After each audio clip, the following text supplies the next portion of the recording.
কাল আমরা গিয়েছিলাম দিদির বাড়ি। তো এখানে রেডি হয়ে আমি আয়নার সামনে ভিডিও করছিলাম। তারপরে এখানে গাড়িতেও অনেক ভিডিও করেছি আমি আমার নিজের।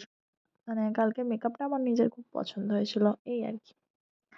তারপরে খুব সুন্দর একটা ভিউ এনজয় করতে করতে আমরা পৌঁছে যাই ওর বাড়ি। আর এই রাস্তাটা আমার খুব প্রিয়। চারিদিকে জঙ্গল আর মাঝখানে রাস্তা। খুব প্রিয় একটা জায়গা। তারপরে এখানে এরা গল্প করছিল দুই জামাই মিলে। আর সারা সন্ধ্যেটা আমাদের খুব ভালো কেটেছিল কালকে। খুব মজা করেছি আমরা সবাই মিলে। আমি দিদির বাড়িতে গিয়ে অনেকবারই থেকেছি। ওদের বাড়ির লোকজনও খুব ভালো, আমাকে খুব ভালোবাসে। তারপরে এই যে ছেলেটার সঙ্গে কুস্তি করতে করতেই আমার সারাদিন সারা সন্ধে কেটে যায় সবসময়। মানে ওর সাথে আমার কুস্তি করাটাই হচ্ছে মেন কাজ। আমার ওর সাথে না, ওর আমার সাথে। তারপরে এটা হচ্ছে আমার সোনা মা। ও আমার বোনঝি হয়। খুব কিউট একটা বাচ্চা।